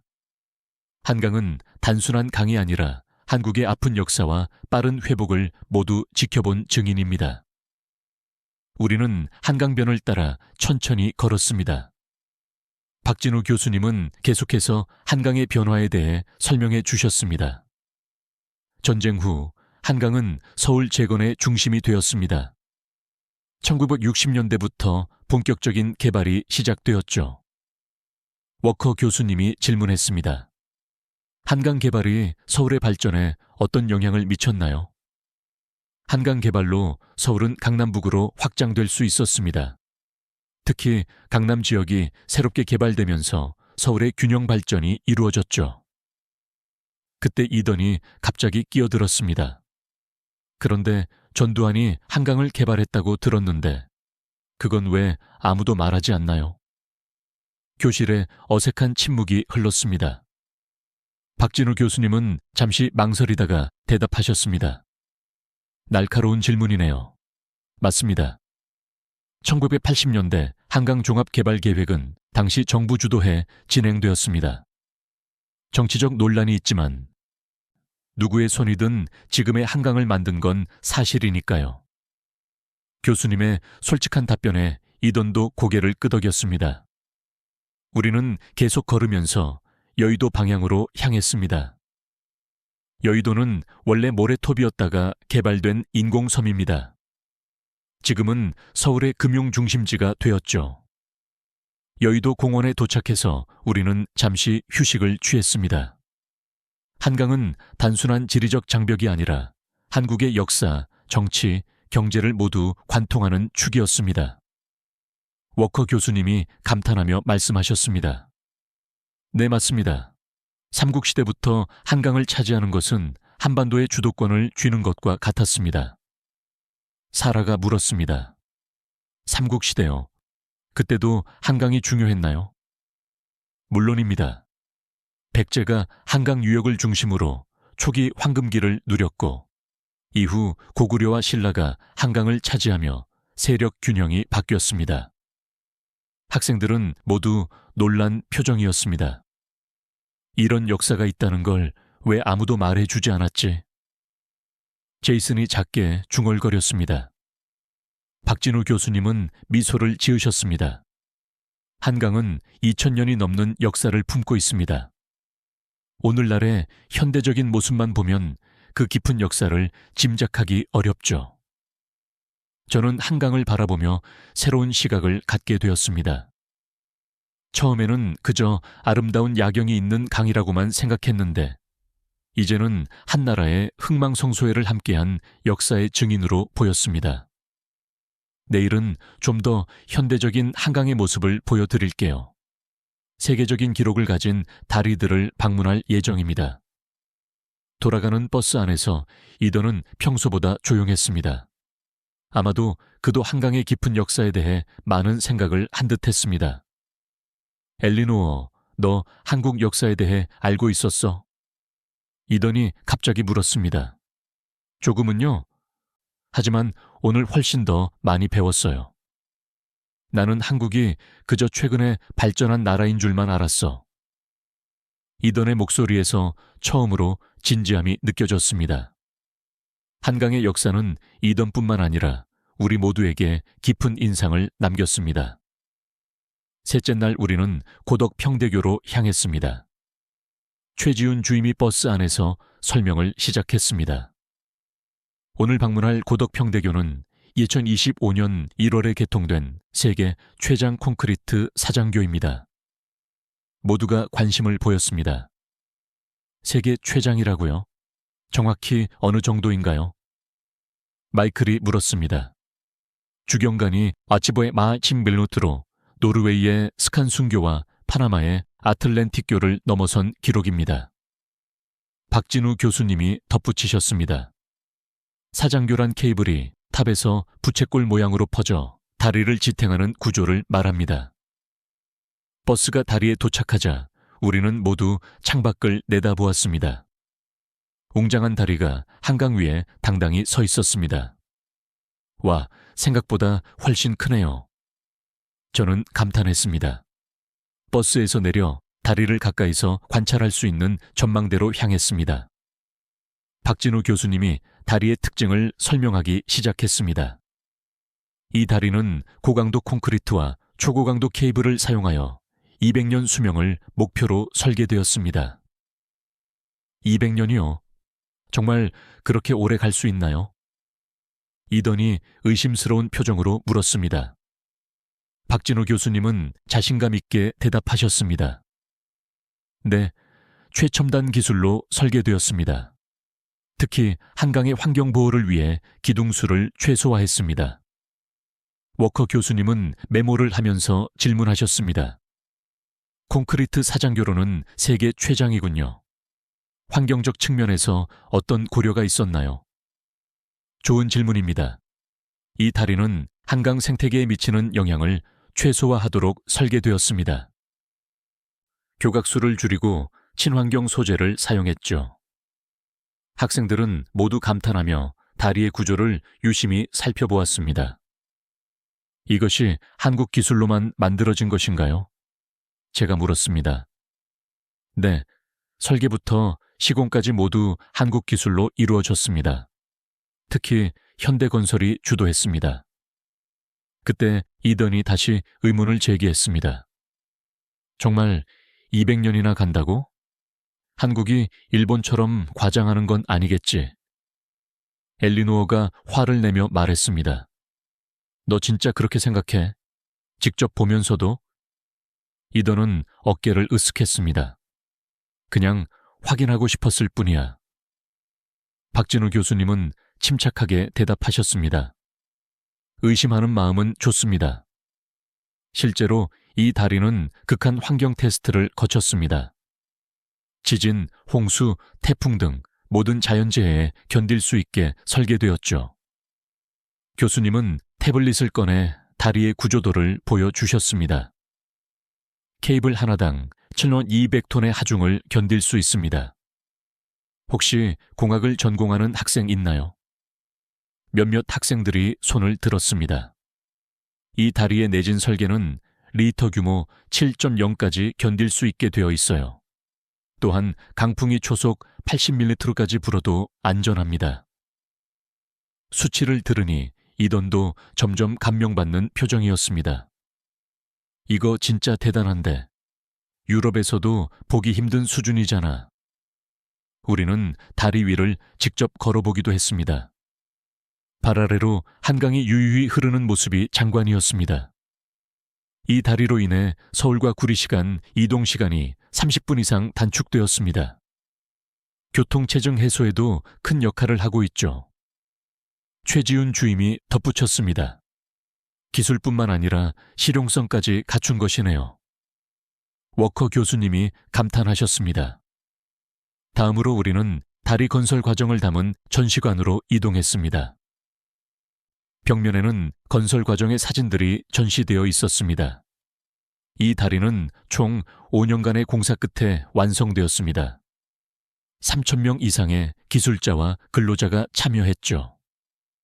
전시관을 둘러보던 사라가 물었습니다. 이런 다리를 더 짓고 있나요? 물론입니다. 현재 한강에는 26개의 교량이 있으며 계속해서 새로운 다리들이 계획되고 있습니다. 박진우 교수님의 목소리에서 강한 자부심이 느껴졌습니다. 이던은 이제 관심을 보이며 질문했습니다. 한국의 교량 기술이 이렇게 발전한 이유가 무엇인가요? 좋은 질문입니다. 한국은 산지가 많고 강이 있는 지형적 특성 때문에 교량 기술 개발이 필수적이었습니다. 또한 빠른 경제 성장으로 인프라 구축이 중요했죠. 전시관을 나오면서 워커 교수님이 학생들에게 물으셨습니다. 여러분, 오늘 방문은 어땠나요? 정말 인상적이었습니다. 한국의 기술력이 이렇게 높은 줄 몰랐어요. 제가 대답했습니다. 심지어 이던도 고개를 끄덕였습니다. 그냥 멋지다고 인정해. 친구들이 이던을 놀리며 웃었습니다. 버스로 돌아가는 길에 박진우 교수님이 말씀하셨습니다. 내일은 더 특별한 다리를 보여드릴게요. 세계에서 유일무이한 다리죠. 어떤 다리인가요? 제가 궁금해서 물었습니다. 잠수교입니다. 이름 그대로 물에 잠기는 다리예요. 학생들 사이에서 웅성거림이 일었습니다. 물에 잠긴다고요? 어떻게 그런 것이 가능해요? 이던도 의아한 표정으로 물었습니다. 박진우 교수님은 미소만 지으셨습니다. 내일 직접 보여드리겠습니다. 호텔로 돌아가는 길, 저는 한국에 감탄하지 않을 수 없었습니다. 처음에는 회의적이었던 이던의 표정도 조금씩 바뀌고 있었죠. 내일의 잠수교 방문이 더욱 기대되었습니다. 다음 날, 넷째 날 우리는 반포대교 아래 위치한 잠수교로 향했습니다. 날씨는 맑았지만 아침 일기예보에서 오후에 비 소식이 있다고 했습니다. 오늘 방문할 잠수교는 세계에서 유일하게 홍수시 물에 잠기도록 설계된 다리입니다. 박진우 교수님의 설명에 모두가 의아한 표정을 지었습니다. 물에 잠기는 다리를 왜 만들지? 이건 진짜 이해가 안 되네. 이더니 고개를 갸웃거렸습니다. 우리는 버스에서 내려 잠수교로 걸어갔습니다. 보행자 전용 다리인 잠수교는 생각보다 넓고 길었습니다. 잠수교는 1979년에 완공되었으며 폭은 18m, 길이는 795입니다. 최지훈 주임이 설명했습니다. 그런데 왜 일부러 물에 잠기게 만들었나요? 제가 궁금해서 물었습니다. 홍수철에 수위가 높아지면 물의 흐름을 방해하지 않도록 설계한 것입니다. 다리가 물의 흐름을 막으면 더 큰 홍수 피해가 발생할 수 있거든요. 다리 위를 걸으면서 저는 한강의 물살을 내려다보았습니다. 평화로운 강물이 잔잔히 흐르고 있었습니다. 홍수 때는 이 다리가 완전히 물에 잠기나요? 사라가 물었습니다. 네, 하부 구조물이 수면과 가까워서 수위가 높아지면 자연스럽게 잠기게 됩니다. 특히 난간이 설치되지 않은 점도 물의 흐름을 방해하지 않기 위함이죠. 그때 하늘이 갑자기 어두워지기 시작했습니다. 날씨가 안 좋아지는 것 같은데. 워커 교수님이 걱정스럽게 하늘을 올려다보셨습니다. 괜찮을 거예요. 잠시 소나기가 내릴 수도 있지만 곧 그칠 겁니다. 최지훈 주임의 말과 달리 갑자기 빗방울이 굵어지기 시작했습니다. 이런, 생각보다 비가 심하게 오네요. 우리는 서둘러 다리 중간쯤에 있는 쉼터로 이동했습니다. 하지만 비는 점점 더 세차게 내렸고 번개와 천둥도 치기 시작했죠. 이상하네요. 이렇게 갑자기 폭우가 내릴 줄은 몰랐어요. 박진우 교수님도 당황한 기색이었습니다. 30분 넘게 비가 쏟아지자 한강의 수위가 눈에 띄게 상승하기 시작했습니다. 교수님, 물이 점점 올라오고 있어요. 제가 소리쳤습니다. 모두 침착하세요. 안전을 위해 다리에서 나가야 할 것 같습니다. 하지만 이미 다리의 양쪽 끝으로 물이 차오르기 시작했습니다. 우리는 중간 쉼터에 고립된 상황이었습니다. 어떡하죠? 물에 갇혔어요. 사라가 겁에 질려 말했습니다. 그때 갑자기 사이렌 소리가 울렸고 다리 양쪽에서 경찰과 구조대원들이 보였습니다. 서울시 재난관리 시스템이 가동되었습니다. 걱정 마세요. 곧 구조될 거예요. 박진우 교수님이 우리를 안심시켰습니다. 놀랍게도 우리가 있는 쉼터 근처로 보트가 접근하고 있었습니다. 이것은 미리 계획된 것인가요? 이더니 의심스러운 눈으로 물었습니다. 아닙니다. 정말 우연히 비가 내린 것입니다. 하지만 서울시는 이런 상황에 대비한 시스템을 갖추고 있답니다. 놀랍게도 잠수교가 물에 잠기는 과정이 서울의 뉴스에 생중계되고 있었습니다. 구조대원이 태블릿을 보여주며 말했죠. 지금 여러분이 뉴스에 나오고 있어요. 걱정 마세요. 안전하게 모시겠습니다. 우리는 보트에 올라 안전하게 강변으로 이동했습니다. 그곳에서 물에 점점 잠기는 잠수교의 모습을 지켜볼 수 있었습니다. 미쳤다. 이게 가능하다고. 이던은 완전히 충격받은 표정이었습니다. 우리 옆에 있던 한국 학생이 웃으며 말했습니다. 한강은 그냥 강이 아니야. 한국 사람들의 삶이지. 폭우는 2시간 정도 지속되다가 그쳤습니다. 놀랍게도 물이 빠지는 속도도 빨랐고 저녁이 되자 잠수교는 다시 모습을 드러냈습니다. 다리에 아무 손상이 없네요. 제가 놀라서 물었습니다. 네, 이렇게 설계되었거든요. 침수 후에도 바로 사용할 수 있게 말입니다. 이 다리는 드론 감시 시스템, AI 기반 수위 예측, 자동 통제 시스템으로 관리됩니다. 세계적으로 독보적인 시스템이죠. 박진우 교수님이 자랑스럽게 설명하셨습니다. 워커 교수님은 감탄을 금치 못하셨습니다. 이런 재난 대응 시스템은 전 세계 도시 계획의 모델이 될 수 있겠네요. 학생들은 모두 정신없이 사진을 찍고 메모를 했습니다. 특히 이던은 완전히 다른 사람이 된 것 같았습니다. 우리는 자연을 이기려고 하는데 한국은 자연과 공존하는 방법을 택했네. 이던의 말에 박진우 교수님이 미소 지으셨습니다. 맞습니다. 우리는 강을 두려워하지 않습니다. 함께 사는 법을 배웠죠. 우리가 호텔로 돌아가기 위해 버스에 오르자 박진우 교수님이 말씀하셨습니다. 내일은 특별한 경험을 준비했습니다. 한강대교 위에 있는 스카이 스위트 호텔에서 하룻밤 묵게 될 것입니다. 다리 위의 호텔이요? 모두가 놀란 표정이었습니다. 네, 세계 최초로 다리 위에 지어진 호텔입니다. 2025년 7월에 개장했어요. 오늘의 잠수교 체험은 우리 모두에게 잊지 못할 경험이 되었습니다.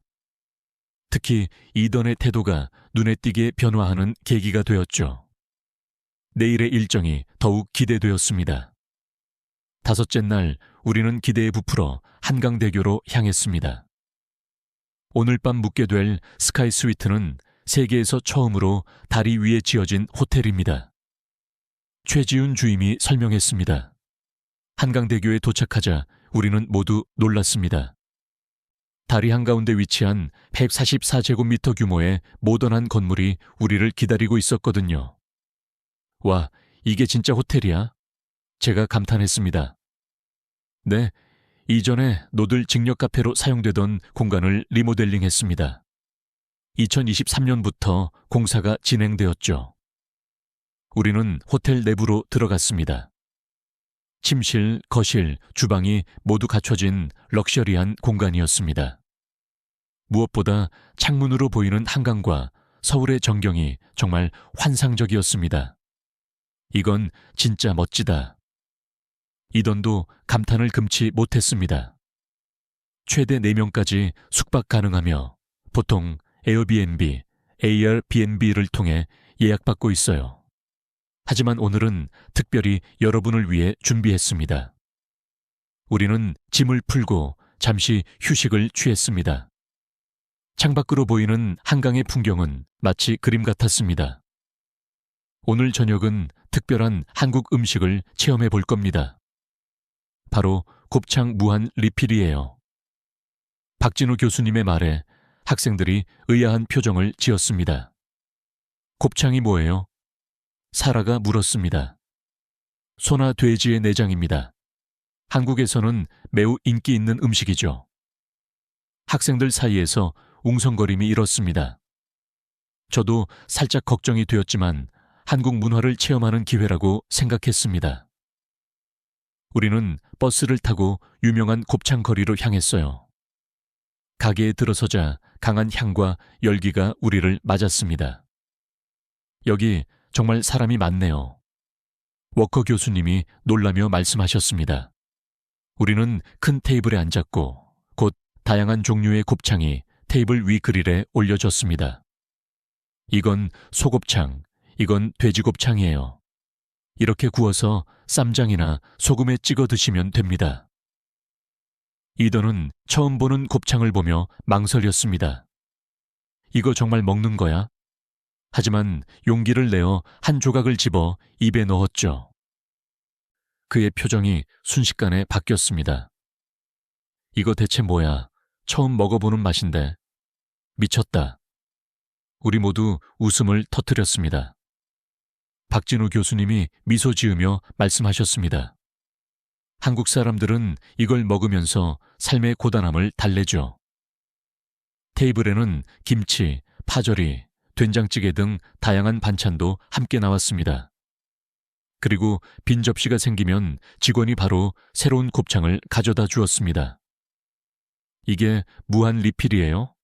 끝없이 계속 나오는 거예요? 마이클이 놀라서 물었습니다. 네, 한국의 무한 리필 문화죠. 가격을 내면 배부를 때까지 마음껏 드실 수 있어요. 최지훈 주임이 웃으며 대답했습니다. 이던은 이제 완전히 곱창의 매력에 빠진 듯 했습니다. 이건 진짜 미국에도 있으면 난리 날 거야. 박진우 교수님은 소주 한 병을 주문하셨습니다. 한국에서는 곱창에 소주를 곁들이는 것이 전통이에요. 물론 미성년자는 안 되지만 성인분들은 조금씩 경험해보세요. 워커 교수님과 몇몇 학생들이 소주를 조금씩 맛봤습니다. 와, 이거 꽤 독하네요. 워커 교수님이 놀라며 말씀하셨어요. 분위기가 무르익자 박진우 교수님이 한국의 회식 문화에 대해 설명해 주셨습니다. 한국에서 회식은 단순한 식사가 아니라 인간관계를 돈독히 하는 자리예요. 함께 먹고 마시면서 서로를 더 깊이 이해하는 시간이죠. 정말 그랬습니다. 음식을 나누어 먹으면서 우리 모두 더 가까워진 느낌이었습니다. 이던도 평소와 달리 활발하게 대화에 참여했습니다. 한국 음식은 정말 놀라워요. 처음에는 거부감이 들었지만 막상 먹어보니 중독성이 있네요. 그의 솔직한 고백에 모두가 웃었습니다. 식사가 끝나갈 무렵 박진우 교수님이 질문하셨습니다. 여러분, 지금까지 한국 방문은 어떤가요? 처음 생각했던 것보다 훨씬 더 흥미롭고 놀라워요. 제가 대답했습니다. 저도요. 특히 어제 잠수교에서의 경험은 정말 인상적이었어요. 사라가 동의했습니다. 이던은 잠시 생각하더니 말했습니다. 솔직히 말하면 처음에는 한국에 대해 편견이 있었어요. 하지만 이렇게 직접 체험해보니 제 생각이 완전히 바뀌었네요. 박진우 교수님은 미소를 지으셨습니다. 그게 바로 직접 경험의 힘이죠. 식사 후 우리는 다시 스카이 스위트로 돌아왔습니다. 밤이 되자 한강의 야경이 더욱 아름답게 펼쳐졌습니다. 내일은 마포대교에 생명의 다리 프로젝트를 방문할 예정입니다. 워커 교수님이 내일의 일정을 알려주셨습니다. 생명의 다리요? 어떤 프로젝트인가요? 제가 궁금해서 물었습니다. 마포대교는 과거 자살 시도가 많았던 곳이에요. 하지만 지금은 자살 예방을 위한 혁신적인 프로젝트로 변모했죠. 박진우 교수님의 설명에 우리는 잠시 침묵했습니다. 다리가 사람의 마음을 위로한다고 이더니 의아해하며 물었습니다. 내일 직접 보여드리겠습니다. 호텔 창문으로 보이는 한강의 밤 풍경을 바라보며 저는 이 여행이 얼마나 특별한 경험인지 다시 한번 실감했습니다. 한국은 제가 상상했던 것보다 훨씬 더 깊고 다양한 나라였습니다. 여섯째 날 우리는 마포대교로 향했습니다. 박진우 교수님이 버스 안에서 설명을 시작하셨습니다. 오늘 방문할 마포대교는 여의도와 마포를 연결하는 중요한 교량입니다. 버스 창밖으로 보이는 마포대교는 평범해 보였습니다. 하지만 곧 특별한 이야기가 펼쳐질 줄은 몰랐죠. 이 다리는 2012년부터 생명의 다리 프로젝트가 시작되기 전까지 안타깝게도 자살 시도가 많았던 곳이었습니다. 박진우 교수님의 말씀에 버스 안이 조용해졌습니다. 한국에서는 자살 문제가 심각한가요? 워커 교수님이 조심스럽게 물으셨습니다. 네. 한때 한국의 자살률은 OECD 국가 중 가장 높았습니다. 하지만 다양한 예방책으로 상황이 개선되고 있습니다. 버스에서 내려 마포대교로 걸어갔습니다. 다리 난간에는 작은 문구들이 빼곡히 적혀 있었습니다. 이것이 바로 생명의 다리 프로젝트의 일부입니다. 희망 메시지를 통해 극단적인 선택을 고민하는 분들에게 위로를 전하는 것이죠. 최지훈 주임이 설명했습니다. 문구들을 읽어보니 가슴이 뭉클해졌습니다. 당신은 소중합니다. 내일은 더 좋은 날이 올 거예요. 함께 이겨냅시다. 같은 메시지들이 난간 가득했습니다. 이것이 실제로 효과가 있나요? 이던이 물었습니다. 네, 2012년부터 2015년까지 진행된 이 프로젝트는 실제로 자살률 감소에 기여했습니다. 삼성생명, 서울시, 한국건강증진재단이 함께했죠. 그뿐만 아니라 더 적극적인 조치도 있었습니다. 2015년에는 난간을 2.5마로 높이로 상향 조정했고 2019년에는 추가 난간을 설치했습니다. 또한 AI CCTV도 설치했죠. AI CCTV요? 제가 궁금해서 물었습니다. 네, 2021년부터 AI 기반 CCTV가 설치되어 난간 근처에서 300초 이상 머무르는 사람을 감지하면 순찰대가 즉시 개입하도록 시스템이 갖춰져 있습니다. 정말 놀라운 시스템이었습니다. 이런 노력 덕분에 마포대교에서의 자살 시도는 크게 줄었고 SOS 전화로 1492건의 상담이 이루어졌습니다. 박진우 교수님의 설명을 들으며 다리를 걸었습니다. 처음에는 자살 예방이라는 무거운 주제 때문에 학생들이 조용했지만 점차 마포대교의 의미를 이해하게 되었습니다. 다리가 단순히 강을 건너는 구조물이 아니라 생명을 구하는 역할을 한다니 정말 감동적이에요. 사라가 감탄했습니다. 한국은 문제를 해결하는 방식이 참 혁신적이네요. 워커 교수님도 동의하셨습니다. 다음으로 우리는 한강의 생태보전 구역으로 이동했습니다. 한강은 과거 오염이 심각했지만 정부의 대대적인 정화 사업으로 현재는 깨끗한 물길로 재탄생했습니다. 박진우 교수님이 자랑스럽게 말씀하셨습니다. 이곳은 한강에 서식하는 다양한 생물종을 보존하기 위한 특별 구역이에요. 우리는 가이드의 안내에 따라 생태 탐방로를 걸었습니다. 놀랍게도 도심 한가운데 이렇게 자연이 보존된 공간이 있다는 것이 신기했습니다. 이곳에는 수달 같은 야생동물도 돌아오고 있어요. 서울시는 57.1km의 강변을 녹지화하는 계획을 추진 중이죠. 도시와 자연이 이렇게 공존할 수 있다니 놀라워요. 제가 감탄했습니다. 이던도 열심히 사진을 찍으며 질문했습니다. 이런 생태복원 프로젝트는 언제부터 시작된 거예요? 본격적으로는 2000년대부터예요. 특히 한강 르네상스 프로젝트와 그레이트 한강 프로젝트가 중요했죠. 오후가 되자 우리는 다시 한강변으로 돌아왔습니다. 해가 지기 시작하면서 강변은 더욱 아름다운 모습으로 변했습니다. 오늘 저녁에는 특별한 드론 라이트 쇼가 준비되어 있어요. 최지훈 주임이 알려주셨습니다.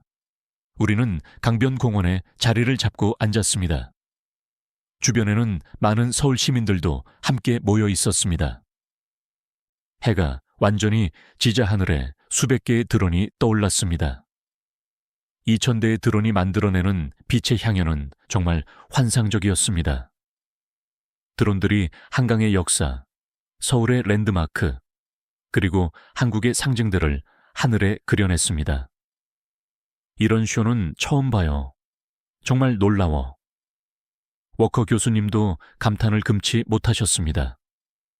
특히 드론들이 한강의 다리들을 하늘에 그려낼 때는 모두가 환호성을 질렀습니다. 이 드론쇼는 4월부터 6월까지 특별 행사로 진행됩니다. 오늘이 마지막 공연 중 하나죠. 최지훈 주임이 설명했습니다. 쇼가 끝나고 우리는 조용히 한강의 밤 풍경을 감상했습니다. 제 옆에 앉은 이던이 갑자기 말을 걸었습니다. 엘리노어, 난 정말 오만했던 것 같아. 무슨 말이야? 처음에 난 한국에 대해 아무것도 모르면서 함부로 판단했어. 이렇게 아름다운 도시와 강, 그리고 사람들의 지혜를 직접 경험하게 될 줄은 몰랐어. 이던의 솔직한 고백에 저는 미소 지었습니다. 누구나 실수할 수 있어. 중요한 건 직접 보고 경험하며 배우는 거잖아.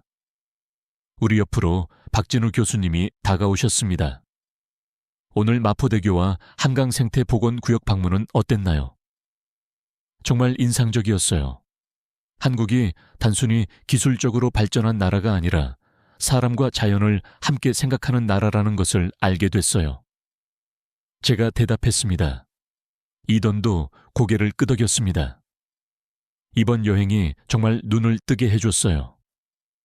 박진우 교수님은 미소 지으셨습니다. 내일은 마지막 날이네요. 귀국 전에 여러분의 소감을 들어보고 싶습니다. 호텔로 돌아가는 버스 안에서 우리는 모두 각자의 생각에 잠겼습니다.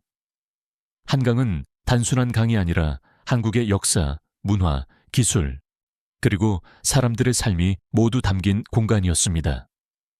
내일의 발표가 기대되었습니다. 특히 이던이 어떤 이야기를 들려줄지 정말 궁금했습니다. 마지막 날, 우리는 서울대학교 국제회관에서 귀국 전 발표회를 가졌습니다. 각자 일주일간의 한강 경험을 정리해 발표하는 시간이었습니다. 여러분, 이번 세계의 강과 교량 프로그램의 마지막 날입니다. 소감을 나눠주세요. 워커 교수님이 발표회를 시작하셨습니다. 첫 번째 발표자는 사라였습니다. 한강은 제가 상상했던 것보다 훨씬 더 다양한 모습을 가진 강이었습니다. 특히 반포대교의 달빛 무지개 분수는 정말 잊지 못할 경험이었어요. 마이클은 한강의 기술적인 측면에 초점을 맞췄습니다. 고덕평대교의 세계 최장 콘크리트 사장교 기술은 정말 놀라웠습니다.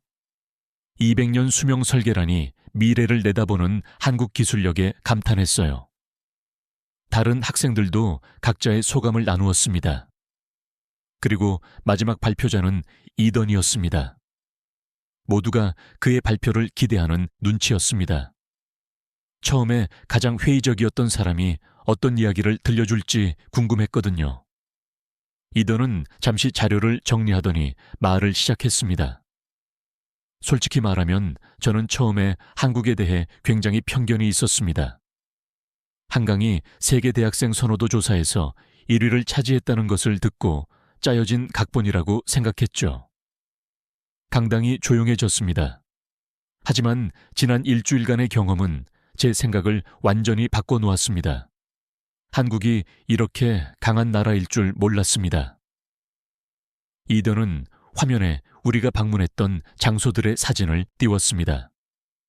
잠수교에서 겪은 홍수 상황과 서울시의 신속한 대응, 마포대교의 생명의 다리 프로젝트, 한강의 생태복원 노력. 이 모든 것들이 한강이 단순한 강이 아니라는 것을 보여주었습니다. 이던의 진심 어린 발언에 모두가 놀란 표정이었습니다. 특히 인상적이었던 것은 한국이 문제를 해결하는 방식이었습니다.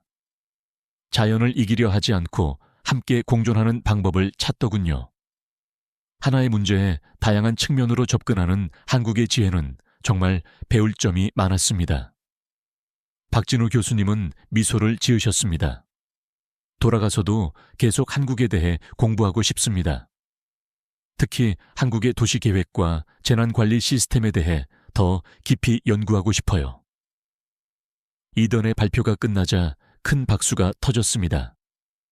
워커 교수님이 감동한 표정으로 나서셨죠.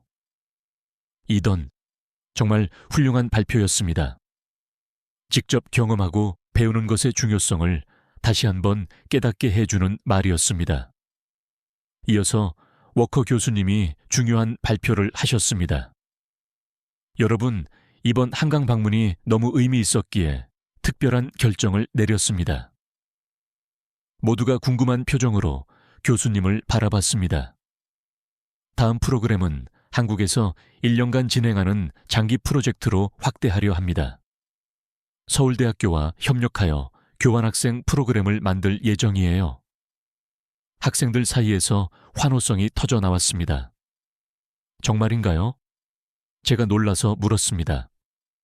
네, 박진우 교수님과 이미 논의를 시작했어요. MIT와 서울대학교 간 교류 프로그램이 될 것입니다. 박진우 교수님도 일어나 말씀하셨습니다. 한국과 미국 학생들이 함께 배우고 경험하는 소중한 기회가 될 거예요. 특히 도시계획과 인프라 분야에서요. 발표회가 끝난 후 우리는 마지막으로 한강변을 걸었습니다. 일주일 전과 비교하면 우리의 시선이 완전히 달라져 있었습니다. 이제 한강은 단순한 강이 아니라 역사와 미래, 기술과 자연, 사람과 도시가 어우러진 살아있는 공간으로 보였습니다. 꼭 다시 올게. 이더니 한강을 바라보며 작게 중얼거렸습니다.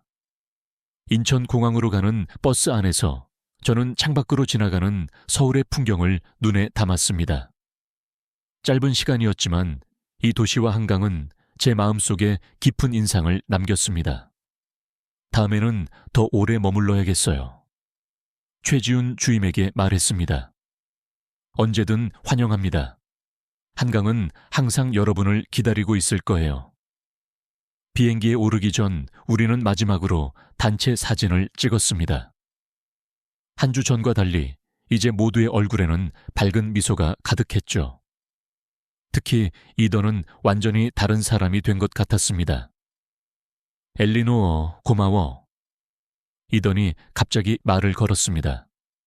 왜? 네가 처음부터 열린 마음으로 이 여행을 대했잖아. 난 편견에 사로잡혀 있었는데. 저는 미소 지었습니다.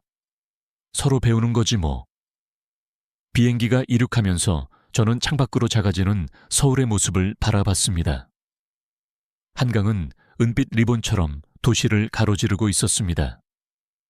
이제 한강은 단순한 물줄기가 아니라 한 나라의 과거와 현재, 그리고 미래를 담은 상징이 되었습니다.